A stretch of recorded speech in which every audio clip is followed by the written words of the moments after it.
कैसे हैं आप सभी। इस क्लास में हम एसएससी जीडी से जुड़े कुछ क्वेश्चन करेंगे। इम्पोर्टेंट क्वेश्चन 5-10 मिनट का समय आप डेली निकाला करो इन क्वेश्चनों के लिए। ज़्यादा से ज़्यादा 10 मिनट, 10 मिनट से कम ही रह जाता है, तो इतना टाइम आप दिन में निकाल सकते हो। डेली इनको किया करो, ठीक है।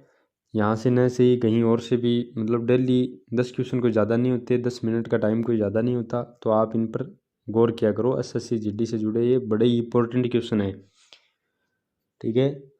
तो पहला क्वेश्चन क्या है, राष्ट्रीय दुग्ध दिवस किस दिन मनाया जाता है या किस दिवस मनाया जाता है। तो राष्ट्रीय दुग्ध दिवस किस दिन मनाया जाता है? 23 नवंबर, 24 नवंबर, 25 नवंबर, 26 नवंबर। तो इसका जो करेक्ट आंसर आपका डी ऑप्शन इसका करेक्ट आंसर है। 26 नवंबर को राष्ट्रीय जो दुग्ध दिवस के रूप में 26 नवंबर को मनाया जाता है। अगला क्वेश्चन, आज़ाद हिंद फौज का गठन निम्नलिखित में से किस देश में किया गया था? आज़ाद हिंद फौज का गठन निम्नलिखित में से किस देश में किया गया था? तो जर्मनी, सिंगापुर, जापान, भारत। इसका जो करेक्ट आंसर है वो बी ऑप्शन इसका बिल्कुल करेक्ट आंसर है। आज़ाद हिंद फौज का जो गठन है वो किया गया था सिंगापुर में। तो आज़ाद हिंद फौज की स्थापना किस देश में की गई थी? इसका गठन किस देश में किया गया था? सिंगापुर में, ठीक है। तो इसे INA राष्ट्रीय जो भारतीय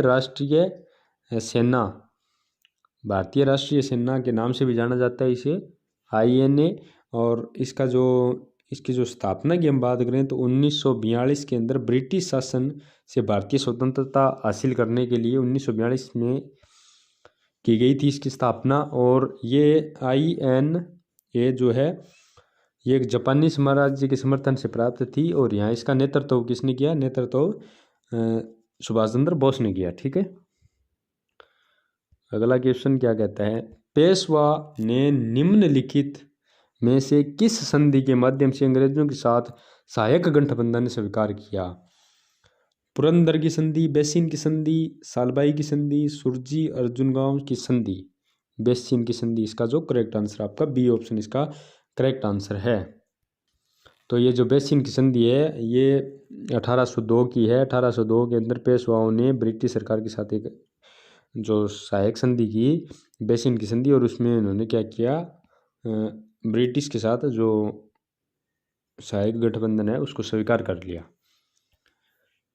अगला क्वेश्चन है, निम्नलिखित में से कौन सा कर राज्य सरकार द्वारा लगाया और वसूला जाता है? कौन सा कर है जो राज्य सरकार द्वारा लगाया और वसूला जाता है? संपत्ति शुल्क, बिक्री कर, भू राजस्व, उपरोक्त सभी। तो इस जो जितने भी कर है ये सभी के सभी कर जो क्या है कि राज्य सरकार द्वारा लगाए जाते हैं और वसूले जाते हैं। तो इसका ऑप्शन आपका डी इसका जो करेक्ट आंसर होगा। अगला क्वेश्चन,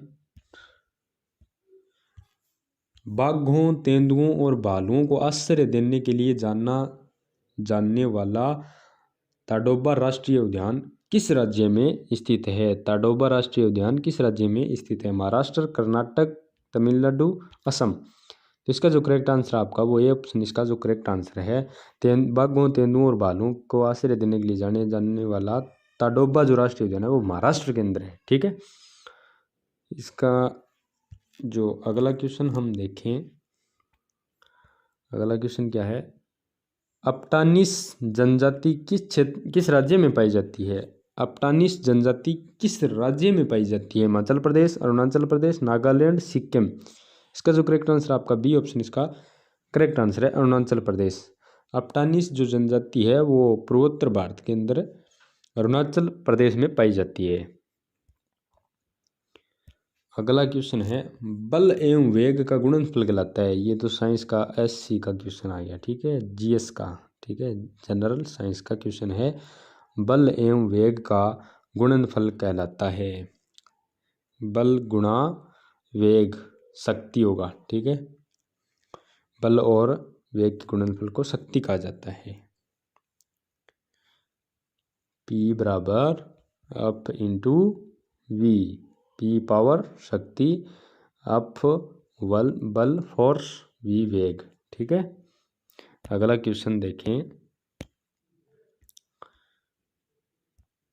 अगला क्वेश्चन क्या है, भारतीय संविधान का निम्नलिखित में से कौन सा अनुच्छेद भारत की संसद के संविधान से संबंधित है?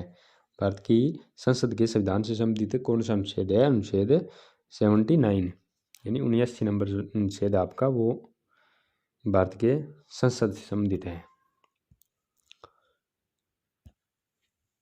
अगला जो क्वेश्चन है वो क्या है, लोहे का शुद्धतम रूप है। लोहे का शुद्धतम रूप है गड्ढा लोहा, स्टील, पिग आयरन, निकल स्टील।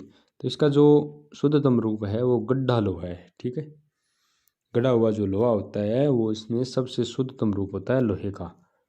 ठीक है, इसी के साथ अगला क्वेश्चन और हमारा आखिरी क्वेश्चन,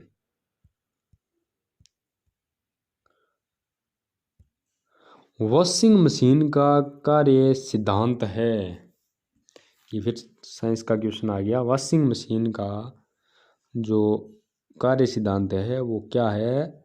रिवर्स ऑस्मोसिस, प्रसार, सेंट्रीफ्यूजेशन, डायलिसिस। इसका करेक्ट आंसर सी ऑप्शन होगा, सेंट्रीफ्यूजेशन। जो वॉशिंग मशीन के जो कार्य का सिद्धांत है वो क्या है? सेंट्रीफ्यूजेशन।